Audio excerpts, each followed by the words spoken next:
Welcome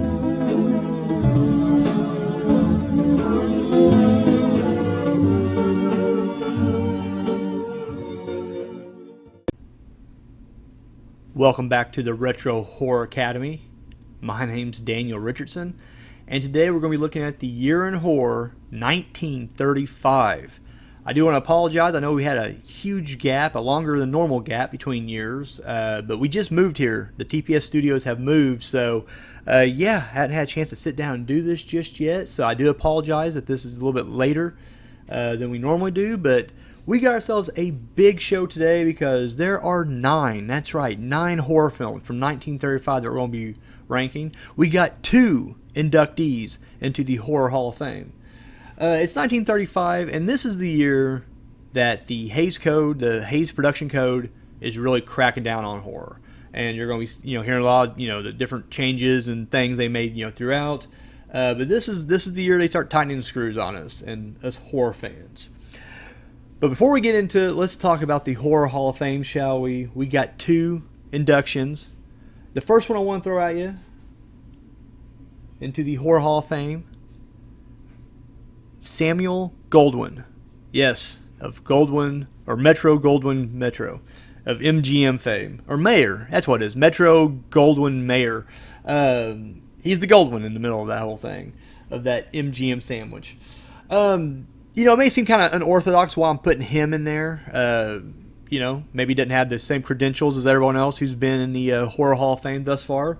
But for me personally, this is the guy who really gave Lon Chaney that platform. They had a real successful partnership, and this producer, took a chance, threw him out there, and we got the penalty out of it. And that was the beginning of a beautiful friendship, and really, kind of helped, MGM try to get a footing into the world of horror as well, even before, horror was even a genre.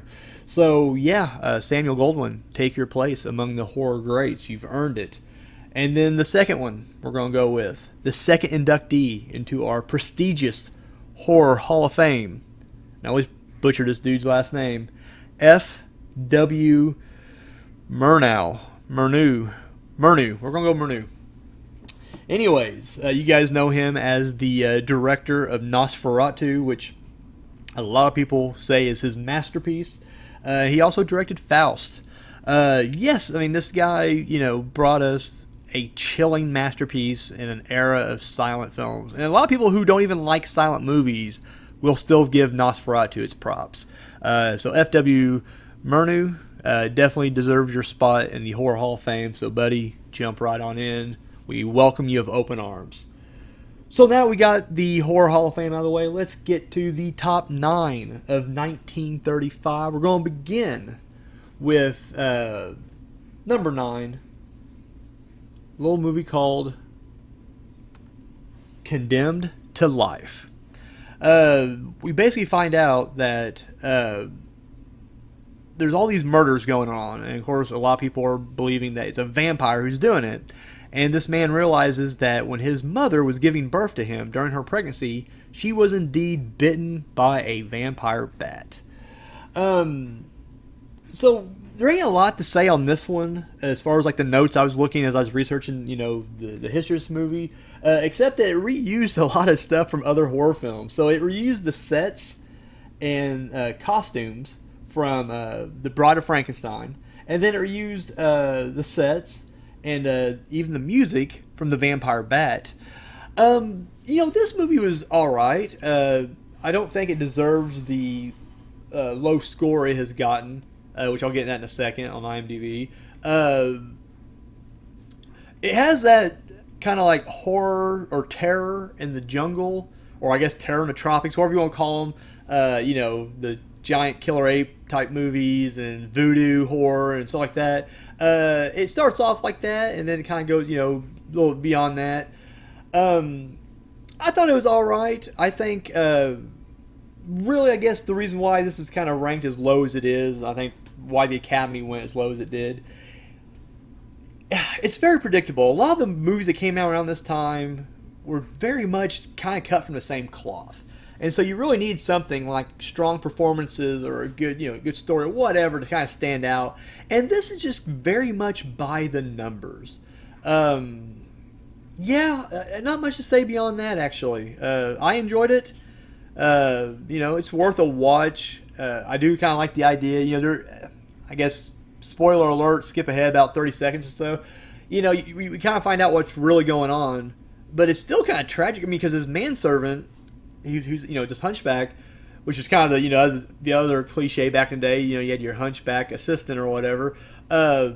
He knows this guy, is probably innocent. Like he thinks he's guilty. Sorry, that's what it is. He keeps passing out, but we find out that it's not him, committing these murders at all. It's all just a big kind of wacky misunderstanding or whatever.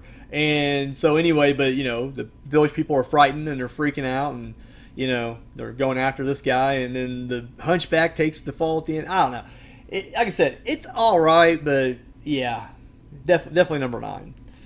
So. Oh, and I should mention it got a 4.8 on IMDb. So yeah, it's not that beloved at all in the horror community. At number 8, The Crime of Dr. Crespi. This is about this kind of mad scientist doctor guy who, he has a serum that can basically induce a catatonic state, but you're still very much alive. Like, you're very aware, you can feel pain, all that stuff, you just can't move. And then he, decides he's going to bury his victims alive. I really dug this movie. I guess I should, try to... the critics at the time were not that big on this. In fact, a lot of critics said that it was trying too hard to be grim. Like, they're just like... And this is an era where everybody's cracking down because horror films are, horrific or whatever. And, the critics and the Hays Code, and I'm guessing the church is all, like, up in arms about these horror films.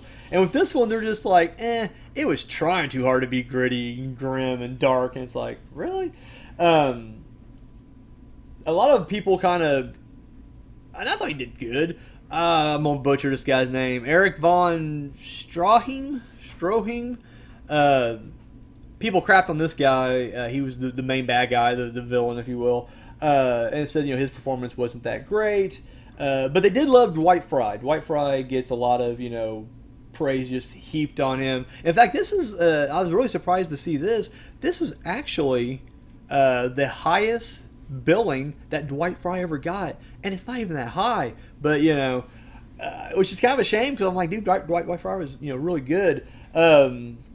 Although I will say in this movie, I was kind of hit or miss with Dwight Fry. I kind of felt like, I don't know, he plays the same characters over and over. Like, at least Lon Chaney, yeah, he played the same kind of characters. Kind of that, bad guy, but with the heart of gold, and he's just kind of a tortured soul. But he played them all differently. Like, the Phantom of the Opera is different than the Hunchback of Notre Dame. Or different from the guy who's missing his arms. What was that? Uncanny? The Unknown. And then, The Man Who Laughs. These were all different portrayals, but they all shared some similarities. Whereas Dwight Fry seems like he's always just kind of one step away from crazy. I hear he's playing a normal guy, but it's just like, I don't know. He looks just like Renfield. He acts just like Renfield almost. I don't know. But that aside, I really dug this. This was dark. And I mean, a lot of these I don't go into knowing what they're about. We'll get into that here in a second with one that was kind of funny. But this one, I really had no clue what this was going to be like. And then when I started watching it, I kind of had an idea. But then when the doctor just like goes, because he's basically helping the guy who basically took his girlfriend from him, or in his eyes took his girlfriend. He was in love with this girl. His buddy ends up dating her. He gets injured, and then he's gonna, work on him. But then, of course, he's gonna say, "Oh no, he died." And that's what he does. He's like, "Oh no, he died." But instead, he put that paralyzed shit in him, and then put him, went to go bury him alive. No, really dark, really good. I honestly, I highly recommend it. It only has a 5.6 on IMDb, which is crazy to me because honestly, I don't know. At least a 7. I'd give it a 7. That's what I'll rate it later when I get on there. But overall, I liked it. But yeah, that's our number 8 film. So, going now to number 7. It's The Student of Prague. This is a German film. Like, this is the only foreign film we have on the countdown for this year. Everything else was American made. This is German. The basic plot here, again, it's a remake of the Student of Prague. They had two of them up to this point, 1913 and 1926, I believe. So same thing. The main guy, people like him. He's a great fencer, and he's trying to hook up with this one woman. However, a different girl comes in, an opera singer, and he's just completely smitten with her, and he kind of drops his previous love interest on the back burner and goes after her, the opera singer. However, the opera singer, even though she is already got a guy with her, there's a mysterious figure who's following her around, and he doesn't want anybody to get their hooks into her or try to lure her away. So then he, kind of turns the tables on these different people. You've seen the previous two Student of Pragues. I don't have to go into too much detail. But yeah, honestly, this one starts off kind of whatever. But as the story goes on, or as the movie went on, I really enjoy it. And I gotta say, this is probably my favorite version of the three that we've seen so far. This was horribly received when it came out. Like, people were constantly, I guess people liked the 26 version the best. They were constantly comparing to that, and they were kind of crapping on this one and everything else. But honestly, I don't know. I thought it was really good. I was honestly surprised by how much I liked it.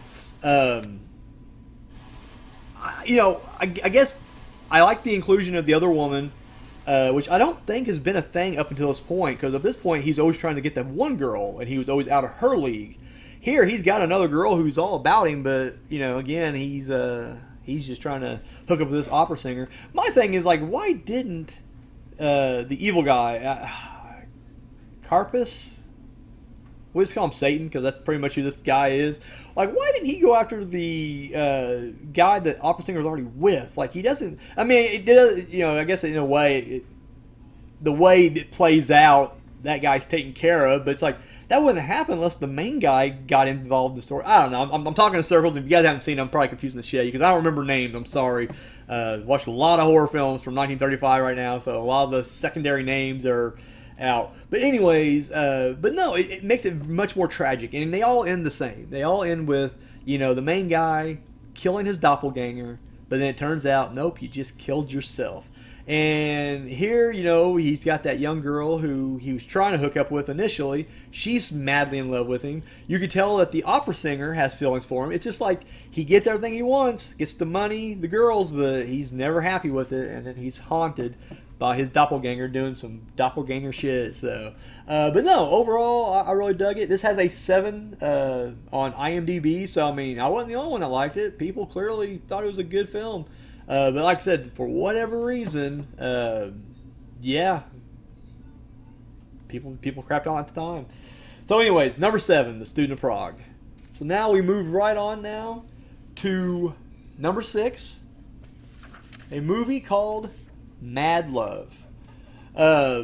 Basically, you got this surgeon who's bit off his rocker, but he is in love with this girl, and so when he's got a chance to operate on her, I can't remember if it's her boyfriend or fiance, but anyways, he ends up giving him the hand, like his hands get mangled. He's a pianist, I should mention that, sorry. And so he gives him the hands of a murderer who was like the master of throwing knives and shit. And that's kind of his whole revenge on this. This is a remake of The Hands of Orlac. Orlac. I'm going to say Orlac. There's nothing in there. I did not know that going into this movie. So when I went into this movie, I was watching it thinking like, wow, they really just ripped off that Hands of Orlac, didn't they? And then when they mentioned the guy's name's Orlac, I was like, oh, shit, okay, this is probably the American remake. And it was. That's exactly what this is. Few notes I want to throw at you guys here. This was the director, Carl Freund. Am I pronouncing that right? He was the director of The Mummy. Well, anyway, this is this dude's last movie that he ever did, directed-wise. Peter Lorre's American debut, which Peter Lorre I thought did excellent in this movie. Really, I always liked him anyways in other films, so I'm really kind of glad to see him in the world of horror right now. I know he's done a handful of horror. I haven't seen them all, but I definitely liked him in this. This movie, when it came out, was completely, I don't know. I wouldn't say crapped on like the Student of Prague, but no one really cared for this movie. It got a lot of negative reviews. However, I did read one thing that was kind of interesting, because the cinematographer who did this would go on and do the cinematography for Citizen Kane. And so one critic has said that, you can clearly tell that Citizen Kane was completely influenced by Mad Love. And I don't know, I was never that big on Citizen Kane. I respect it for the filmmaking that went into it. Like, for its time, it looks incredible. The story I can give a shit about. It's just not for me. So, but I had these friends who were like all about Citizen Kane. Like, I was the end-all, be-all film for them. And so the fact that, like, I'm reading that, clearly the Orson Welles was inspired by this film. It's like, yeah, there you go, suck it. It all comes back to horror one way or another. That's all I'm going to say. So speaking of cinematography, apparently Carl Freund, the director, he's a former cinematographer. In fact, I believe he did Frankenstein, and for being a member of the Retro Horror Academy, I really should have my facts straight. I want to say he did The Cat and the Canary. I could be wrong. Anyways, he was a big-time cinematographer, and apparently he spent a lot of this movie just fighting with the current cinematographer. And that cinematographer said, like, and I forget the guy's name, I'm sorry. Like I said, he went on to do Citizen Kane. I'll just call him Citizen Kane. So apparently Carl's getting in a fight with Citizen Kane, and basically trying to set up the shots and the lighting and all that stuff. And of course, the whole time the dude's like, "She used to be directing this. Like, I got the cinematography. You take care of directing." But apparently that was not the case. So a constant fight, between them. This thing was initially going to have a pre-credit sequence, much like Frankenstein had. I think even Dracula had it, where they kind of, a guy comes out and gives you a warning, like, the film you're about to see deals with the paranormal, the supernatural, and all that kind of stuff. And even though clearly this is fake, watch out behind, kind of thing. And apparently this is going to do the same thing, but I guess Carl's like, we're not doing that. And he went ahead and cut that out. And in fact, they replaced it with the opening credits. You get a fist breaking through some glass. And I'm not going to lie, I love that. I was like, I was not expecting that. Really cool. I dug it. I freaking dug it. This movie would go on to get remade a couple of times. Once in 1960 and once in 1962. And last little side note here. When Charlie Chaplin saw this film, he said that Peter Lorre was the best actor alive today. All due to this performance in this film right here. I really dug this movie. I thought it was... I'm understating it here. This may actually be... on a personal level.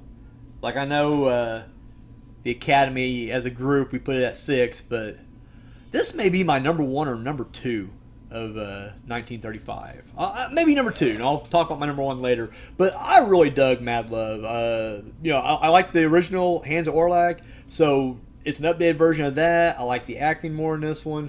And on top of that, I just think Peter Lorre is great in this. Like, he really does just, I don't know, he kills it. So, yeah, big fan of this. This got a 7.2 on IMDb and a 100% on Rotten Tomatoes. How do you like that?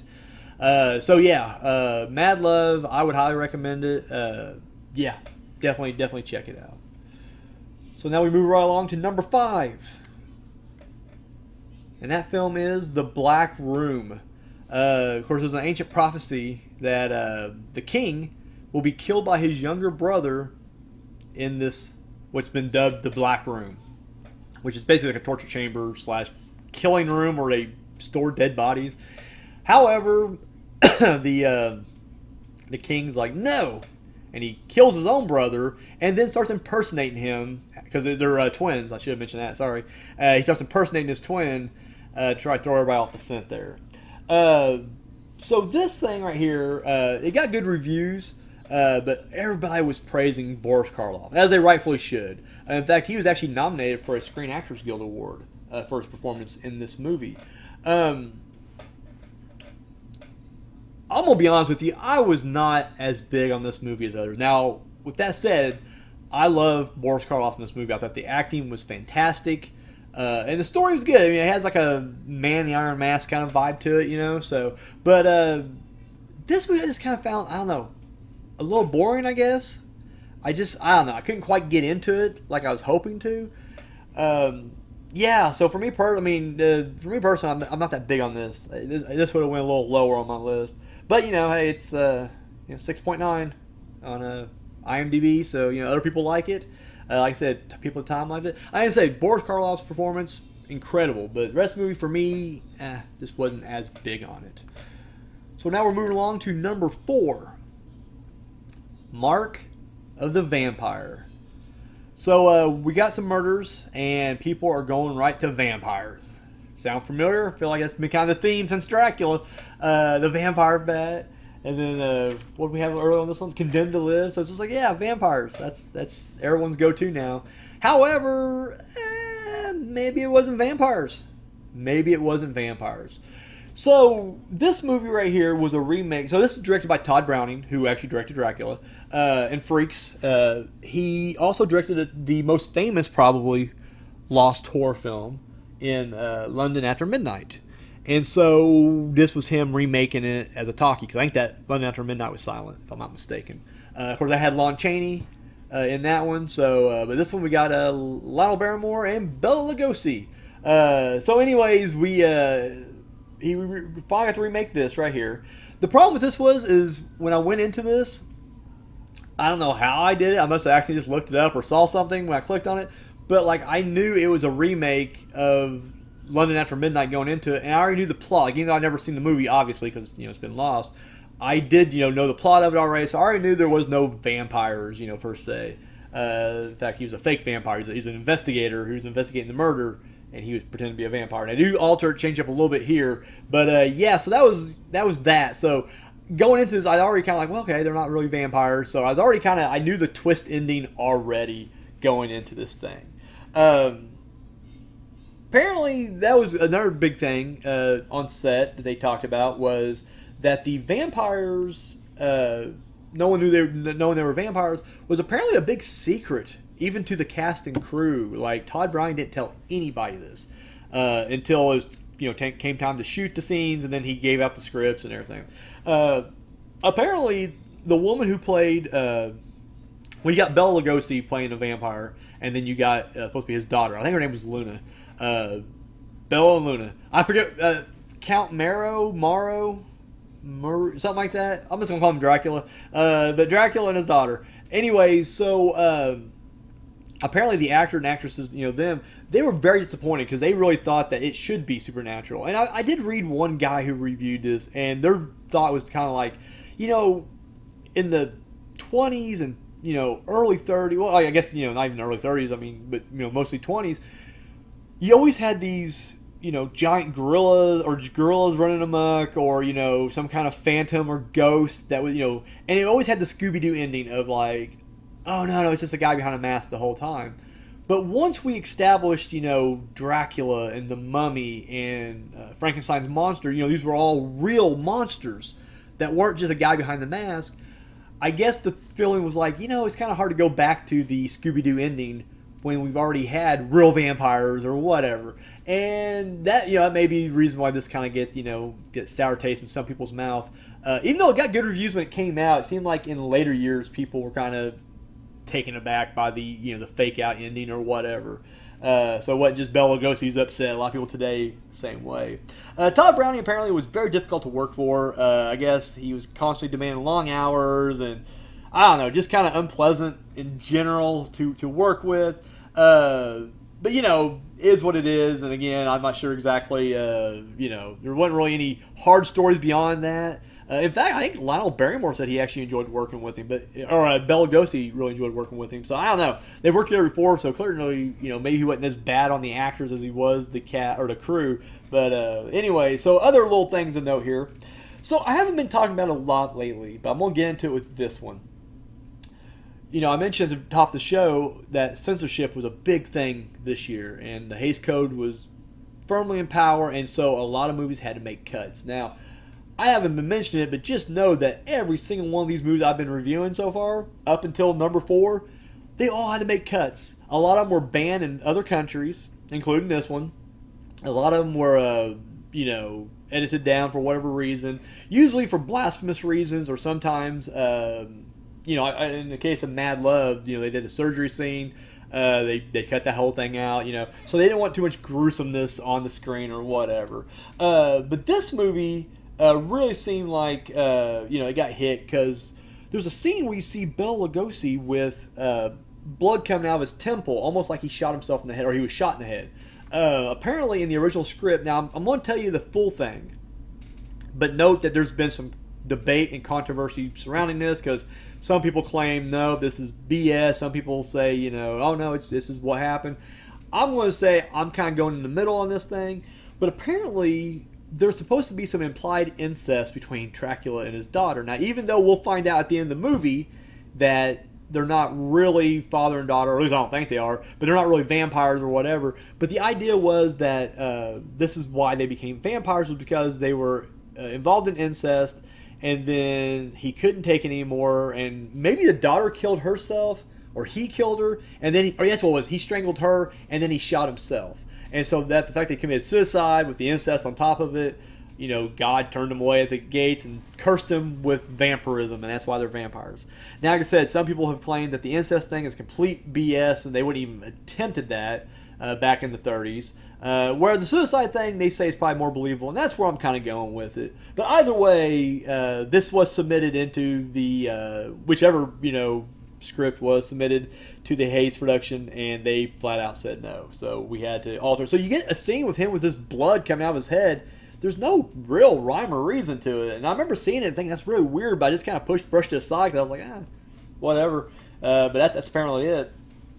This movie has one of the very first cat jump scares. They're in the mansion and they hear a noise, and it's coming from the suit and armor. And when they go up to it, finally the armor, the face part comes up, the face shield comes up, and it's just a little kitten in there. Of course, not necessarily, I guess, a cat jumping at you jump scare, but it is the first time, I guess, the cat, was used to elicit, a fake scare at some point. So, it's got that going for it. And then the last little piece of thing here is, Bela Lugosi was doing this movie. He is actually, because he was doing this film, he could not do Werewolf of London, which is what he was going to do, but ended up doing this movie instead, and his schedule was completely thrown out of whack, so he got to miss Werewolf in London. So Mark of the Vampire, I like it. I like the story. I thought it was really. I don't mind the fake out ending, even though it is very cheesy. Because at the end, Bela Lugosi's like, "I got an idea.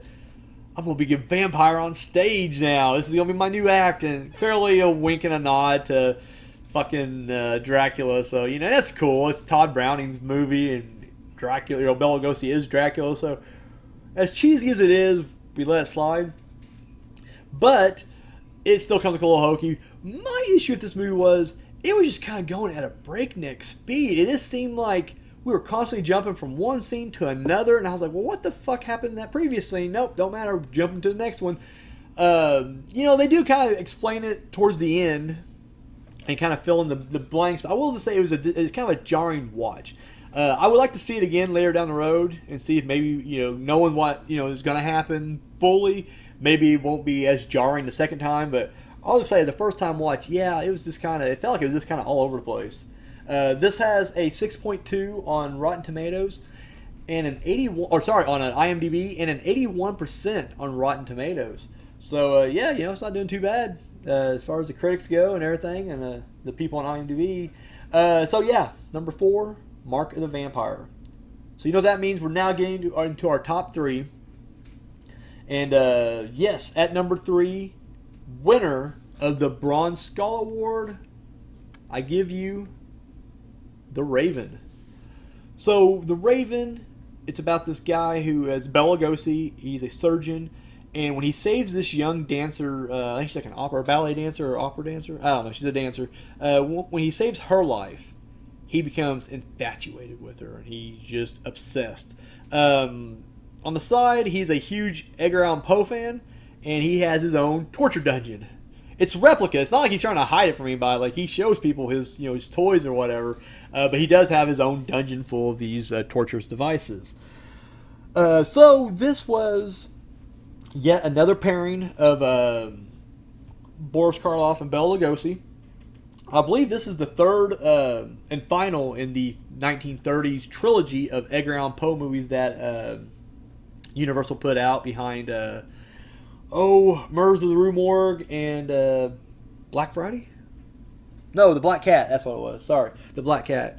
So we got them right there, and when this thing came out, critics liked it. They really did. In fact, this was supposed to kind of launch later on when horror kind of had another resurgence because later in the decade they'd re-release Dracula and Frankenstein. This is supposed to get a remake, but for whatever reasons it fell through.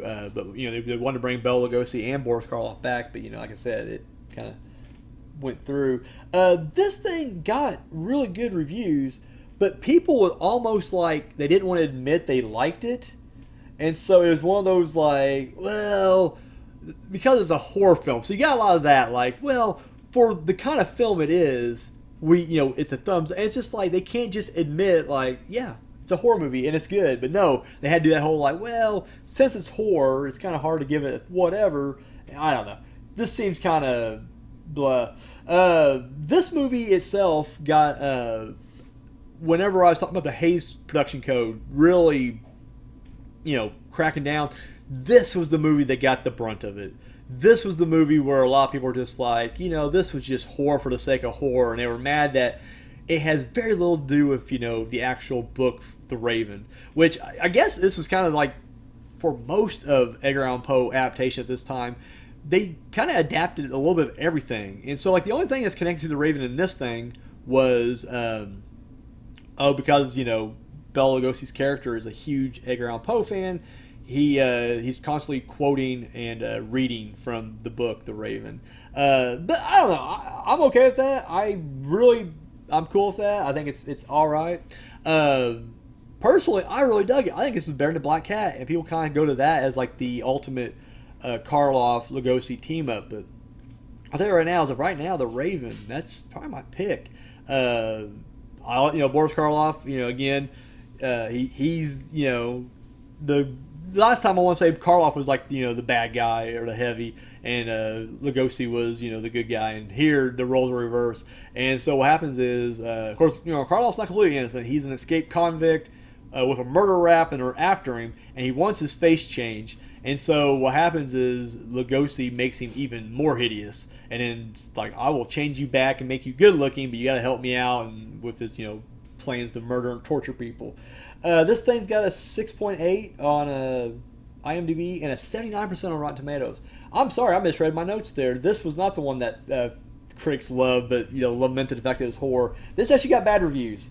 The next movie is the one that got the good reviews, but people kept comparing it to the fact that it was horror or whatever. So sorry about that. Sorry. Or no, that's the last one. I'm sorry, my notes are all mixed up here. Again, I've been gone for so long, it's getting back into swing of things. So sorry, yeah, this thing got bad reviews coming out the gate. But no, I actually liked it. And this actually probably is my number one movie of 1935. I just thought it was really good. So if I was in charge of the Academy, this would be my number one movie probably here, Golden Skull Award. But it's not. It's number 3, and it's the winner of the Bronze Skull. Which brings us to our number 2. Winner of the Silver Skull Award. We're talking about Werewolf of London. This guy who's a botanist goes to Tibet to get this special flower. And when he comes back, all these murders are happening and they're blamed on werewolves. So this is the very first feature-length werewolf film. There were a short film, I think, called The Werewolf from 1913, I believe. But this is the first feature-length film. Of course, on display here is Jack Pierce's makeup, which apparently he was not too happy with. He actually wanted to go more wolf with it. It's debatable why it was changed, but the most common story is the fact that in the script, they're supposed to recognize the werewolf as being, the main guy, played by Henry Hull, and so they told him don't make the face too wolfy, let the human part come through. He didn't like it, but he did lose that battle with Carl LeMay Jr. Lamel, however the fuck you pronounce his name, the studio head. And so we got light makeup here, but he would go ahead and do his original concept and his original vision with the Wolfman. And personally, I prefer the Wolfman's makeup to this one, every single time. This is supposed to be another pairing of Boris Karloff and Bela Lugosi. I believe Karloff was supposed to play the main guy, and Lugosi was the guy who tracks him and then basically kind of steals the flowers from him. That was supposed to be Lugosi, but they were both mixed up or doing other stuff. Like I mentioned before, Bela Lugosi was doing Mark of the Vampire, and Boris Karloff was doing Bride of Frankenstein. So he was unavailable for this one right here. This thing got some mixed reviews coming out. Some people liked it, some people were whatever. A lot of people compare it to Dr. Jekyll and Mr. Hyde, which I can see those comparisons. However, this thing would go on to gain more of a legacy as years go by. Of course, we all know Warren Zevon's Werewolf of London. I think he even gets movie got remade at some point too, if I'm not mistaken. However, what I didn't know was apparently there were movie novelizations of the Universal film. They did like 2 different types. And each time, Werewolf of London got a novelization. In fact, one novelization actually kind of differs from the original. But they also had a video game called Werewolf of London for the Nintendo back in the day. Or sorry, for the Commodore 64. I need to look up some gameplay on that, 'cause that sounds like a fucking blast. It really does. But anyway, so yeah. Another thing that this movie doesn't get the credit for, because I believe that, this movie, and I'm saying this from personal experience too. Excuse me. I always felt like the Wolfman, 1941, was like the first werewolf movie. I did not even know this movie existed until I bought the Wolfman Legacy box set. What's crazy is in actual werewolf legend, like the actual mythology before this movie came out, none of the stuff they talk about in this movie was even part of that. In fact, the only way to become a werewolf in those things was like you had to do like dealings with like witchcraft, black magic, that kind of stuff, and then you can become a werewolf. The whole getting bit by a wolf and becoming a wolf, and the full moon, and wolfbane, and all that stuff was made just for the movie. But as years have gone on, it has become a part of the mythology. Like that's more accepted now than what was previously established. So if anything else, this movie definitely got the reputation of starting a lot of the werewolf mythology that would be carried on with the Wolfman, and then years later with the Howling and American Werewolf of London, whatnot. So it all gets traced back right here. For me personally, I was not a big fan of Werewolf of London. It's just, I don't know. Again, I found it very boring. And then again, because I saw the Wolfman first, it's pretty much the same damn story. Just has less to it. I feel like the Wolfman has more going on in it than this film. So I don't know. I wasn't that big on it. I kind of feel like maybe I would have watched this first. It could have been reversed, but it wasn't. And so I'm just being honest. So, but again, the Academy has deemed it number 2. So my opinion doesn't fully matter. I didn't bring it down too much. This got a 6.3 on IMDb and a 77% on Rotten Tomatoes. So yeah, Werewolf of London, number 2. And that brings us to our final film, the number 1 horror film of 1935, winner of the Golden Skull Award. And there's only one left, and you know what it is, and we're talking about Bride of Frankenstein. So this is one of those few films where everyone says that this is, one of those sequels that's better than the first, that improved upon the first. That don't happen very often. That's it's a short list, and this is the first one to actually kind of jump onto that list right there. Just gonna kind of rattle through some of these side notes here. Boris Karloff broke his goddamn hip doing this movie. During the early scenes where it shows him falling down, he was wearing a whole Frankenstein suit and makeup and all that stuff, and he fell down and he got down in the water and something like that. But either way, the suit was so heavy that when he tried to get himself back up, he popped his hip. Not only that, the guy who plays Dr. Frankenstein, Colin Clive, he also broke his leg. It wasn't on set though. He broke his recreationally, and that's why they said you can see a lot of this movie. They got him sitting down or behind stuff to try to hide that broken leg or whatever. Whereas Karloff, I don't think he broke his hip. I think he popped his hip out of socket, dislocated it. Sorry, popped it back in place and went back to work because you know what? He's a fucking G. He's a soldier, and that's that. We mentioned earlier about the production group, or the Hays Code cutting these films, this movie received a ton of cuts as well. Nothing really stood out when I was looking at, so it wasn't like anything major plot-wise or gruesome that got taken out, but still a lot of cuts. Really, I think the thing they were upset with Bride of Frankenstein was mostly the fact that a lot of times they're talking about how they're playing God. They are God for creating life. I guess I should mention this movie, the plot, it's revealed that the first movie was actually just a novel. Big shock, huh? We actually opened this up with Mary Shelley, Lord Byron, and who the fuck Sherry was married to. But they were, they're applauding her for her novel, her Frankenstein book or whatever. And she tells them, oh, there's more to the story here. And so we find out that actually Dr. Frankenstein survived the last film. And however, there's another scientist, it was his mentor, who actually wants him to build another creature, this time a mate for Frankenstein. Hence the title, Bride of Frankenstein.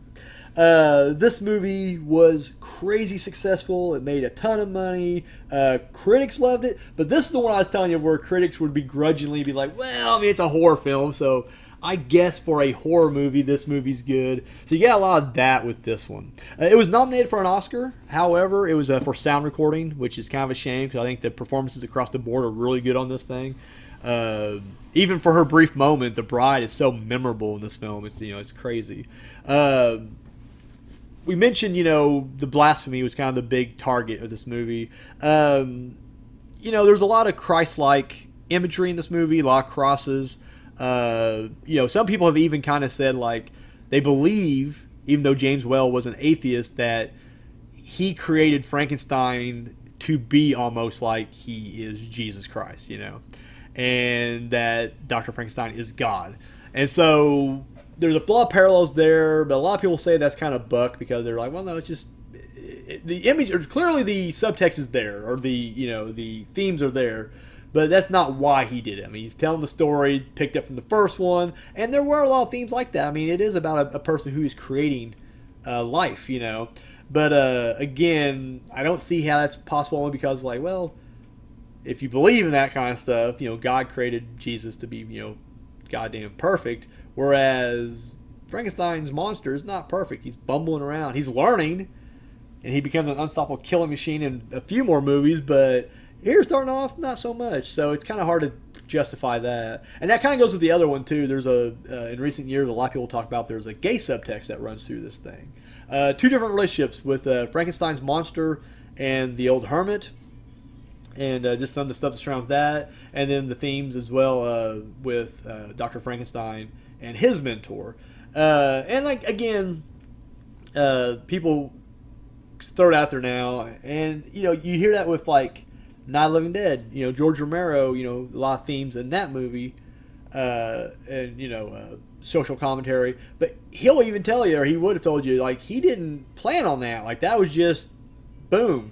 But again, it's a product of its times, and of course, James Whale was a homosexual, and so maybe it did kind of bleed through. But a lot of people who have worked with James Whale's at the time when these stories were coming out, they kind of just blew it off. It's like, no, he wasn't the type of guy that was going to try to make the work about him. Yeah, he was an artist, but he was also a filmmaker first, and that and so they said he was just telling the story. Now, some gay subtext got in there. That's one thing, but it was never intentional, according to them. And so, like I said, it's kind of curious and kind of an interesting thing to kind of look into, But again, I guess it's there. I mean, if people are picking up on it all these years later, it's kind of like the Tom Cruise, Top Gun. It's like the Top Gun thing, and how when Quentin Tarantino brought this kind of gay subtext through that, you hear the same thing. I mean, everybody picked up on it. So, I mean, I guess it is what it is. I guess the mentor was initially supposed to be played by Bela Lugosi, and for whatever reason, it didn't pan out. And then it was going to be played by Claude Rains, who was the Invisible Man, but again, did not work out. Elizabeth also had to be recast. The original girl who played her was had some really bad health issues, so they replaced her with, I'm blanking on her name right now. But she was in Werewolf of London. She Valerie Hoobson? I don't know, Valerie. she was the love interest in American Werewolf of London, or sorry, Werewolves of London. And so, yeah, here she is pulling double duty this year, and she's in Bride of Frankenstein as well. We get John Carradine in a little role here. Dwight Fry comes back. He was Fritz, the hunchback, in the first movie who gets killed, and he comes back as another assistant, Carl, and he also gets killed. So, that's kind of funny. And then finally, the prison sets in this movie was reused later for The Raven. So, a little fun tidbit there for you. So I like this movie. I do agree with most people. I've changed my opinion on the original Frankenstein. The first time I watched Frankenstein, I wasn't that big on it. I was bored of it. But the problem is, you got to remember, all these Universal classics have been remade or retold or redone so many times that you have never even have to watch one of these original movies to already know the plot and where it's going and how it ends or anything. It's my same issue with Dracula. I've seen so many Dracula movies in my lifetime that when I finally watched the original, I was bored by it because I was like, well, I already seen this, and this is kind of like a lesser version of that. And the same goes with Frankenstein. Now, again, I appreciate the filmmaking, and I have come around on it. But Bride of Frankenstein was the one that I didn't know much about. So when I watched it finally, I liked it. I thought it was really good. I don't know if it's my favorite Frankenstein movie yet or not. I really like Ghost of Frankenstein. Or was it Son of Frankenstein? I don't remember. One of the two. I really dug it. And then, of course, when you started doing the crossovers, the House of Frankenstein and all of them, I really dug them. But, overall, I give Bride of Frankenstein a thumbs up. I really, in all honesty, even if The Raven was my favorite movie of 1935, it just feels right that The Bride of Frankenstein should be the Golden Skull winner of 1935. So, it had a 7.8 on IMDb. A 98% on Rotten Tomatoes, and it grossed over $2 million when it came out. And that's like 1935 money. I don't know what the fuck that'd be today, but so yeah, there you guys have it. That is number one, The Bride of Frankenstein. And of course, here we are at the end of the countdown. So that was 1935. To do a quick little recap here, Samuel Goldwyn and F.W. Manu both get inducted to the Horror Hall of Fame. And then our top 9 was Condemned to Live, The Crime of Dr. Crespi, The Student of Prague, Mad Love, The Black Room, Mark of the Vampire, and then our top 3, Bronze Skull winner was The Raven, Silver Skull winner was Werewolf of London, and the Golden Skull Award goes right to Bride of Frankenstein. So everybody, that was it. Thank you so much for tuning in. Until next time. I've been Dan Richardson, and you're dismissed.